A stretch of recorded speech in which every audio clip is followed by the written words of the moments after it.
Hello, hello guys! Good morning! Let's go! Mag-bake na tayo ng cinnamon rolls dahil nga may cravings naman tayo. So, ayun, gumawa ako kahapon.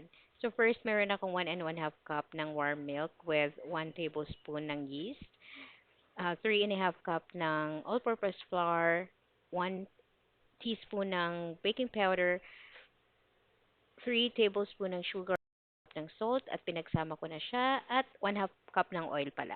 So yan, imimix lang natin siya at after ma-mix, mag-start na tayong magpalaki ng braso. Ayan, mamasahin natin siya. Medyo mahirap guys ang pagmamasa pero sa una malagkit siya.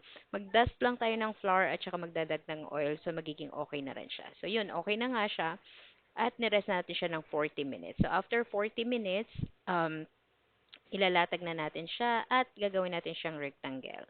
So una, dahan-dahan lang yung paglalatag natin bago natin siya gagamitan ng rolling pin. Kung wala naman kayong rolling pin, pwede actually yung bote. Yan. Para maging pantay lang siya at pantay rin yung pagro-roll natin mamaya. So sobrang nag-crave talaga ako ng cinnamon rolls.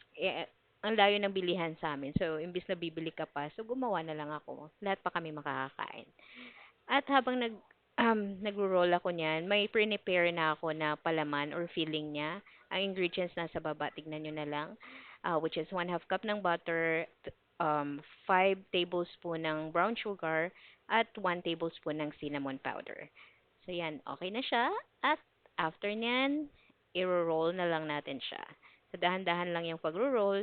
At kung hindi naman siya pantay, hihilahin nyo lang siya papuntang dulo. At isisil lang natin siya. So yan, hiniwa ko na nga siya guys. Sa isang recipe, nakagawa ako ng about 12 cinnamon rolls. Hindi siya pantay-pantay, pero kung gusto nyong pantayin, gumawa or gumamit kayo ng ruler. Yan. So after niyan, i-rest na naman natin siya ng about 30 minutes para umalsa. And ayan na nga guys, umalsa na siya. And it's time to bake it for only 15 minutes. So yan, sobrang bango nito. And, habang nagbe-bake siya, nag-prepare na rin ako ng topping niya, which is the cream cheese topping. Ang ingredients nasa baba din. Okay? Ayan, so after 15 minutes guys, luto na siya. Napakadaling gawin. Akala nyo lang mahirap kasi nga mag-aantay kayo ng pag-aalsa ng tinapay, pero napakadali. At napakasarap ng recipe na to. Try nyo na. Parang SB to. Char. Ayan, guys. Thank you so much for watching. Don't forget to like and share. Bye-bye.